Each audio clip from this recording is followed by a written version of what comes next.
TV de hoje nós vamos conversar com o Corregedor-Geral da União, Gilberto Valer Júnior. Muito obrigada, Gilberto, por aceitar conversar conosco. Eu que agradeço, Thaís. Obrigado pela oportunidade de falar com o pessoal que acompanha a TV Conasce. Maravilha. Gilberto, a gente sabe que esse momento de instabilidade na pandemia e essa crise toda que nós estamos vivenciando no Brasil também não está sendo fácil com relação ao afrouxamento que a gente está tendo com o dinheiro público. Como que os gestores devem se comportar nessa hora de agir, trabalhar e atuar com o dinheiro público sem tanto rigor para a fiscalização? Bom, é um momento de exceção, é um momento em que, na verdade, o país clama por decisões rápidas, por decisões imediatas, diria. Com isso, acaba que tudo que a administração pública sempre planejou com fases, etapas, manuais, formas de controle que, bem empregada, a gente chama burocracia, no bom sentido, de atividades administrativas visando o bem comum, mas também com certa segurança, eles acabam sendo rasgados. Porque, na verdade, você precisa de um resultado mais rápido, você precisa pular etapas, você precisa ter uma decisão mais rápida, mais célere, e não, muitas vezes, baseadas em toda a informação que você necessitaria para a tomada daquela decisão. Nesse sentido, várias normas foram editadas com o intuito de flexibilizar, trazer, na verdade, uma forma mais simples, mais fácil para se contratar, para se obter bens para a administração pública. Se de um lado a gente flexibilizou, de um lado foi facilitado esse controle, de outro, o controle interno, as corregedorias e ouvidorias, elas têm que estar mais atentas. Elas têm que trazer, na verdade, uma maior produtividade, uma maior produção para melhorar os controles, para ter certeza de que essa flexibilidade não vai acarretar um aumento de fraudes, que não vai acarretar um aumento de prejuízo, de um dano maior para a administração pública. Por isso, essas três áreas têm que trabalhar em conjunto, pensando no melhor procedimento para o cidadão. E aí, Gilberto, diante dessa fala sua, vamos tocar aqui em um ponto, não para as pessoas que atuam no controle que nos assistem, mas para as pessoas cidadão, que talvez não entenda como funciona essa questão das macrofunções do controle. Dentro do controle, nós temos a auditoria, a ouvidoria, a transparência e a correição, correto?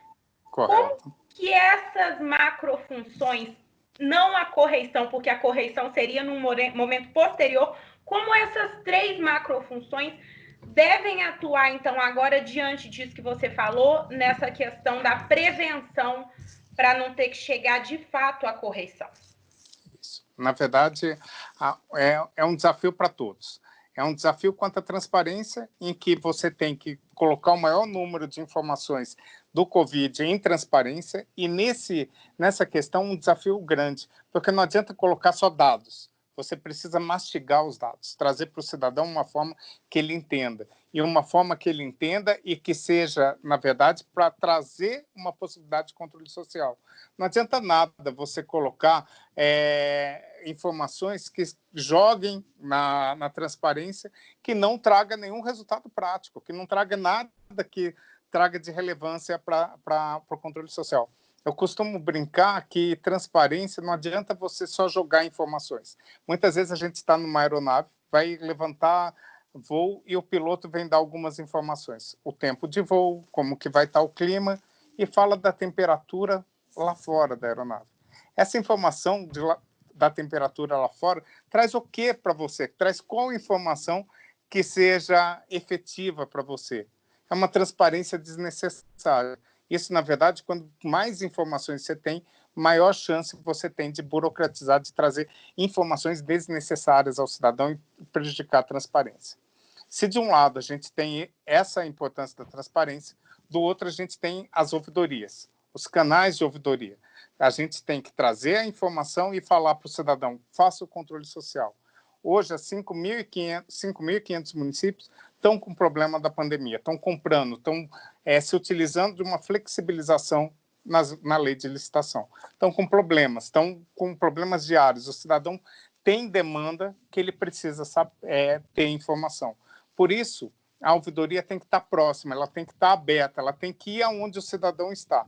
Não adianta hoje a gente falar em uma ouvidoria para ela ficar no seu guichê, na sua sala, no seu órgão público e falar, cidadão, vem até aqui. O que a gente quer é exatamente ao contrário, é que o cidadão não vá, que o cidadão procure outros canais. Hoje, o cidadão, muitos estão nas redes sociais. A ouvidoria, para poder ser efetiva, tem que ir para as redes sociais. Muitas ouvidorias têm que fazer uma busca ativa. O cidadão não vai até o Estado. Então, tem que perguntar como é que foi utilizado, quase como se fosse um pós-atendimento, para você ter elementos de controle. Realmente ele foi internado, por quanto tempo, o que utilizou, quem estava junto, como acompanhou, recebeu auxílio emergencial, como foi o atendimento, utilizar esses meios. Bom, o controle social é fundamental nessa fase de pandemia, nessa fase de gastos públicos exagerados. Em outro lado, o controle interno ele tem que se alinhar, ele tem que fazer um controle em massa. Ele tem que ter, na verdade, a percepção que são outros momentos. Eu não posso utilizar a rigidez que tínhamos naquele período antes pandemia para poder cobrar agora do gestor procedimentos. Ele tem que verificar o resultado, tem que verificar uma questão que eu sempre brinco, que é a empatia. Se colocar na posição do gestor e qual atitude ele teria que tomar, qual a forma de atuar. Bom, passado todos esses elementos, a corregedoria agora tem um papel fundamental de proteger o bom gestor e punir exemplarmente aquele que se utiliza da administração pública para outros fins. O bom gestor agora, muitas vezes, ele está sem dormir, ele está pressionado, ele está, na verdade, trabalhando sob alta carga emocional. A chance a erro é enorme. Eu tenho certeza, e isso foi falado até mesmo pelo ministro Barroso, no julgamento agora da medida provisória 966, quando engenheiro de obra pronta, ou você verificar que você fez um julgamento no plenário do Supremo, acha que falou alguma coisa, acha que foi de uma forma, quando você vai assistir, fala, nossa, parece que é outro ato, parece que não era eu, parece que não foi o que eu disse.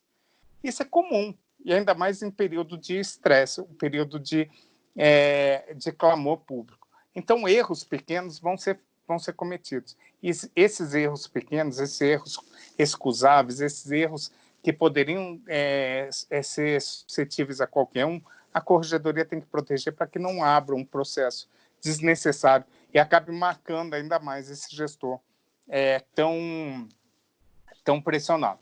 Em contrapartida, aquele gestor que utiliza erroneamente o recurso público, que tem como fins o seu enriquecimento, o enriquecimento de terceiro, causar dano à administração pública, a corregedoria tem que ser efetiva, ela tem que trabalhar de forma certa, de forma exata e no tempo correto. Não adianta também uma corregedoria falar, estou apurando tal coisa, estou apurando a compra superfaturada, se o resultado vier daqui 5 anos. Daqui 5 anos é como se nada existisse. Para o cidadão vai ficar a ideia de que ele foi vilipendiado, foi roubado, não teve o serviço público, denunciou e nada aconteceu. Por isso, a corregedoria tem que perceber que ela tem que agir também de forma certeira, naquele que precisa, naquele que merece e também dentro de um prazo razoável. E aí, na sua resposta, você me traz aqui 2 coisas que eu acho que são muito importantes que a gente fale. O bom gestor. Ser gestor hoje no país não é fácil. Porque ainda que a pessoa faça todas as coisas da forma como ela deve fazer, a gente sabe que quando terminar o mandato, a chance dele não sofrer uma improbidade administrativa é muito pequena. Alinhado a isso, você também tem um trabalho difícil da administração pública de conseguir identificar o que é culpa e o que é dolo. E mais um ponto importantíssimo que você toca, que é a empatia, nos falta enquanto seres humanos, até mesmo nas nossas relações um com os outros. Como é que a gente encontra aí a harmonização, a justa medida nessa hora? Pergunta oracular. Na verdade, é um desafio enorme, é um desafio que a gente tem que ser treinado dia a dia, tem que ser capacitado. É comum a gente ter um pré-juízo, um pré-julgamento, e ali tratar, sem maiores questões de empatia. Imagine daqui 5 anos você contar para alguém que determinado gestor tinha uma máscara para comprar, máscara cirúrgica a 1,50 e acabou comprando a 5. Você vai falar, o cara é improbo. Daqui 5 anos você não está vivendo essa realidade. Então, essa é uma questão complexa. Como que eu vou definir o que é dolo, o que é culpa? Eu tenho que investir num procedimento prévio ao meu processo punitivo. Eu tenho que investir em caráteres de investigação. Eu tenho que me esforçar num procedimento antes da abertura do processo, antes de chamar alguém que esteja respondendo um processo, para trazer elementos para que você tenha todas as informações possíveis para falar isso ele agiu com culpa, isso ele agiu com dolo. Para isso você tem capacitação, você tem ferramentas tecnológicas, você tem todo o histórico, você tem passado, você tem, na verdade, os alertas dados por técnicos. Logicamente, se um técnico vem durante todo o processo falando não contrate, isso está ruim, isso não está, não adianta o gestor falar o seguinte, olha, eu estava muito pressionado e eu assinei. Se ele faz algo que obviamente era irregular, se ele concede um benefício para alguém famoso, para alguém de renome, para um parente, para um terceiro, não tem como ele falar que foi com culpa. No máximo, foi uma culpa grave, ele concedeu benefício para alguém nesse sentido.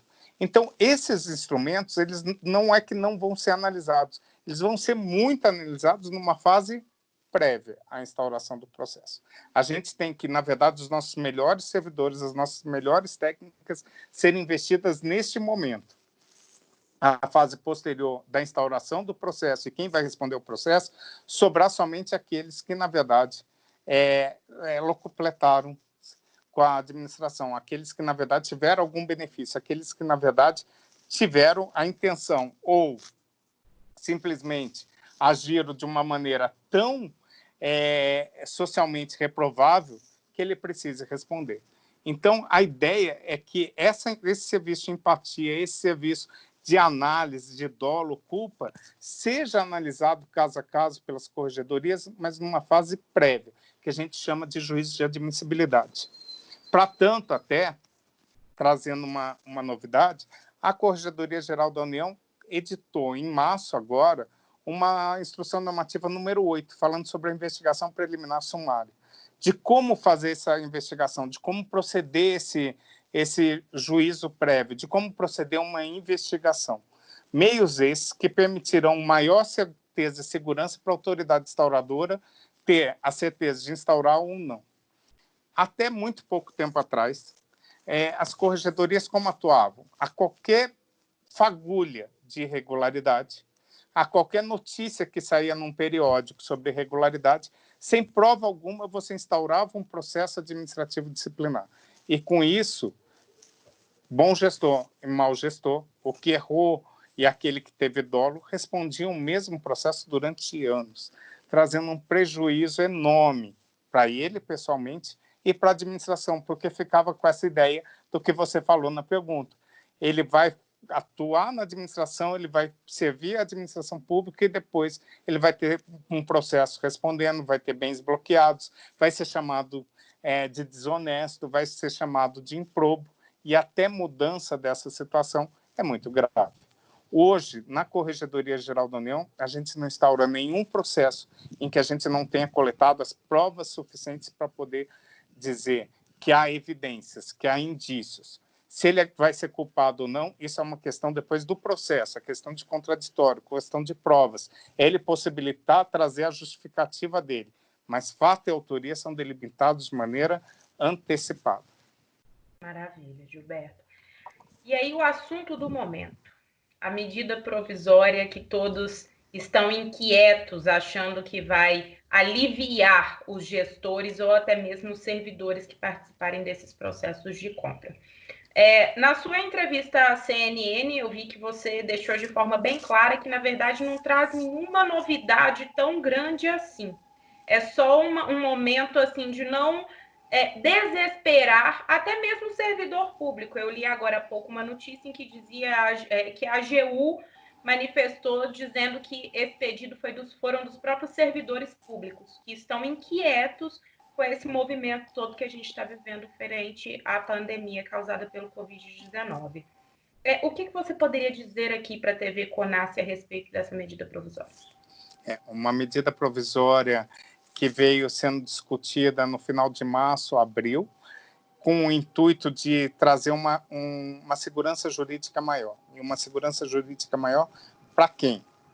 Para quem atua no combate à endemia, ou quem trabalha para poder minorar os efeitos da pandemia, e também para os órgãos de controle. Hoje fica muito difícil eu chegar, receber um processo em que você verifique que foi feito tudo correto, mas alguém teve um deslize.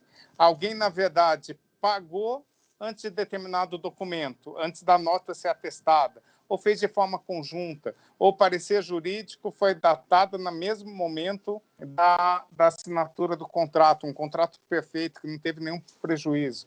Ou ainda, questões administrativas de passar por trâmites, essas irregularidades que não tenham trazido prejuízo, que não tenham trazido nenhum dano ao erário, que não tenha se valido de nenhuma má-fé do gestor, essas irregularidades em tempos normais seriam avaliáveis pela administração pública e o gestor poderia ser punido com uma penalidade menor, advertência ou suspensão.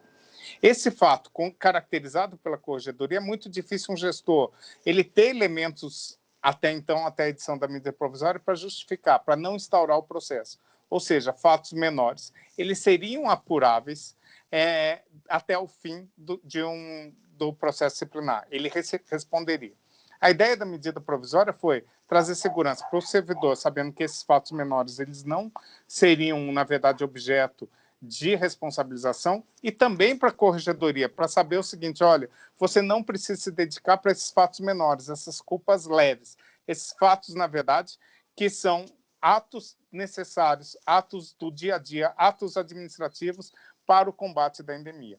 A corregedoria tem que se dedicar aos casos graves, ao superfaturamento, ao direcionamento de uma licitação, à compra de algo desnecessário, à compra de algo que não foi entregue, e, nesse sentido, ela tem que focar não só no agente público, mas também na empresa que recebeu e não entregou de forma adequada. E essa medida provisória traz isso, traz essa reflexão. Ela, na verdade, muitos discutiram que ela já estava na LINDB, e os seus preceitos gerais, sim, mas o conceito de erro grosseiro, não. O detalhamento do que seria verificável como erro grosseiro agora não foi verificado. E tem uma questão que todos estavam esquecendo. O decreto regulamentador da LINDB, no seu artigo 17, ele retira o artigo 12, que é a questão de que só pode ser responsabilizado por dolo ou erro grosseiro. Por força do decreto, todo e qualquer erro, toda e qualquer culpa, mesmo a leve, ela seria hoje punível, né, administrativamente. A medida provisória vem trazer uma regra de exceção. Nesse período, os casos que seriam puníveis com advertência e suspensão pequena não são objeto de punição. Você troca a agilidade por um certo conforto. Agilidade desde que ela não seja dolosa, desde que ela não seja proposital, desde que ela não queira trazer dano à administração pública.